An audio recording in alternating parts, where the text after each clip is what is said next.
O cinema, por vezes, tem o poder de nos chamar à vida, de despertar aquela vontade de ir para a rua, sair de casa, tomar um sol.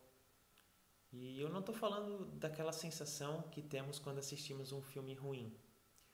Muito pelo contrário. A Fire é um filme alemão lançado neste ano que acompanha um grupo de jovens adultos em uma casa de férias à beira-mar. O Liam e o Felix, dois amigos, se dirigem ao local com o intuito de desenvolverem seus projetos pessoais e profissionais. O Liam é escritor e o Felix, fotógrafo.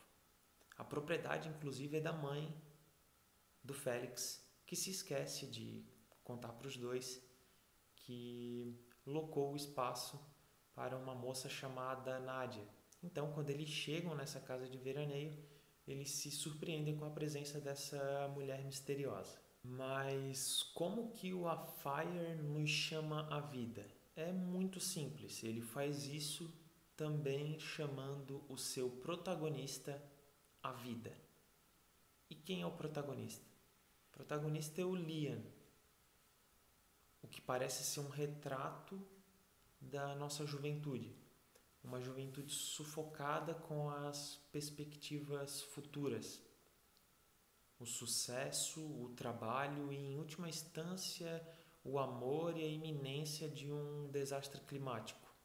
O Liam é uma promessa da literatura que, depois de publicar o seu primeiro romance, encontra-se numa crise de criatividade, quiçá existencial, e não consegue desenvolver o seu segundo livro. Ele reclama de tudo, parece condenar todos em sua volta e está sempre ocupado trabalhando demais. Por mais chato, detestável e narcisista, são esses os adjetivos que as pessoas têm utilizado para descrever o Liam, ele ainda é o nosso protagonista. Estaremos sempre ao lado dele ao longo do filme e, naturalmente, nutrimos uma empatia por essa figura. E assim como nós, espectadores, vamos confrontar o cinema, encontrar o universo do filme, o Liam também vai vivenciar uma realidade que parece ser fruto da ficção, talvez a ficção que ele anseia encontrar para o seu segundo livro. A começar pelas personagens que estão ao seu lado, né? O Félix, o amigo, a Nádia, sobretudo, essa mulher misteriosa, o guarda-vidas David, que depois se integra ao núcleo de personagens principais do filme, a casa, o mar, a floresta que está em volta e corre o risco de pegar fogo, como a gente vê nos noticiários, na movimentação dos bombeiros, enfim, ao redor das personagens. Esses elementos todos são tão fortes e vibrantes que parecem mesmo terem saído de uma ficção, parecem ter saído da colecionadora do Eric Romer. E o Liam, apesar de estar buscando inspiração, buscando insights para o seu segundo livro, ele rejeita a todo momento esses estímulos dessas ficções todas que estão à sua volta. E aqui eu vou abrir um parênteses para comentar brevemente a respeito do Christian Petzold, o cineasta alemão que é diretor e roteirista de A Fire, porque eu acredito que aqui a encenação dele muda um pouco se comparado com os filmes anteriores. Para além do peso político e do interesse em discutir as cisões da sociedade alemã, os filmes anteriores do Petzold eram carregados de uma forte influência do cinema do Hitchcock, do filme noir, de suspenses. A influência do cinema clássico hollywoodiano permanece. A começar pelo título, que em alemão é Roter Himmel, que numa tradução literal para o português seria Céu Vermelho, o que me remete de imediato ao Yellow Sky, do Elman, um faroeste feminino que também coloca uma mulher e um grupo de homens em um espaço isolado, mas o foco mesmo é outro. O foco mesmo parece em fazer um filme de verão, como o próprio diretor disse em entrevistas, nos moldes dos filmes de Romer, só que no Mar do Norte alemão. Me parece que o Christian Petzold teve a intenção de trazer um frescor mesmo para sua encenação, trabalhar essas influências mais recentes que, enfim, o afetaram. Mas voltamos ao Liam, voltamos ao nosso protagonista e a examinar como essas microficções espalhadas pelo filme tentam a todo momento chamá-lo à vida, fazê-lo vivenciar essas novas experiências, e o Liam segue rejeitando tudo. A Nádia o convida certa noite para assistir um fenômeno luminoso no mar, ele não vai. Ela oferece uma casquinha de sorvete, quando está trabalhando ele não aceita. O Félix pede ajuda do amigo para reparar um dano no telhado da casa e ele dá 1, 2 voltas e não o ajuda. Enfim, as situações são inúmeras. E parando para pensar agora, talvez o exemplo que vai melhor ilustrar isso que eu estou tentando explicar aqui é o próprio início do filme, que nada mais é do que o início de um slasher movie.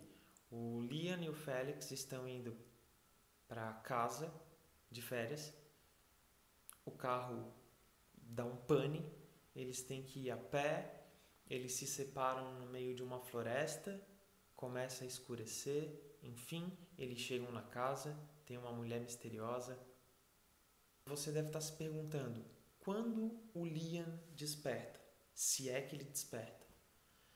Ele desperta, mas quando ele desperta, já é tarde demais. O Liam somente vai vivenciar essa experiência, ele só se entregará à ficção que tanto buscou depois de experimentar, de testemunhar a tragédia, depois de ver com os próprios olhos a morte, o fogo, descobrir a real situação da saúde do seu editor. Enfim, ele só vai expressar os sentimentos retraídos, não apenas pela mulher que estava à sua volta, mas também por esses homens todos que dividiram o espaço com ele ao longo do filme. Na reta final, quando tudo parece já estar perdido ou condenado. E apesar de eu ter acabado de usar o termo condenar, o filme não é condenatório, muito embora trate de tragédia, de desastres climáticos, enfim. Os finais dos filmes do Christian Petzold normalmente são enigmáticos, geralmente trabalham com viradas, boas viradas, diga-se de passagem, e aqui não é diferente. É um campo aberto para divagação, para interpretação, num bom sentido. É no momento em que a narração em off ganha o primeiro plano e que a gente se dá conta de que o que estamos assistindo é pura metalinguagem. Talvez seja o metafilme que todo cineasta em algum determinado momento da sua carreira faz. Talvez seja isso que o Petzold está fazendo aqui. Quando as personagens do Liam e da Nádia sorriem um para o outro, trocam um sorriso de alívio um com o outro, num dos planos contraplanos mais simples, mas não menos belos do ano.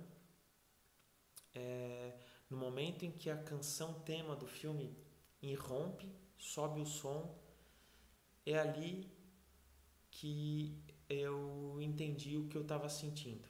E o misto de alegria e tristeza que eu senti no final desse filme só pode ser traduzido por compaixão. Compaixão por esse personagem tão detestável, narcisista, difícil, enfim, são inúmeros os adjetivos que usaram para descrever o Leon. Mas uma compaixão tão honesta quanto essa, eu não lembro de ter visto recentemente. Eu sinceramente não encontro um precedente assim nos últimos anos no cinema que conseguiu representar tão bem esse sentimento. Parando para pensar, eu só encontro equivalente mesmo na literatura, no desfecho do protagonista de O Crime e Castigo do Dostoiévski. Se você assistiu o vídeo até agora e gostou, deixa um joinha. Se não gostou, deixa o desjoinha também. Comenta aqui embaixo se você conhece algum filme do Petzold, se você já assistiu a Fire, o que você achou. Se inscreve no canal. Esse foi mais um vídeo do Falando Cinema e até o próximo, pessoal.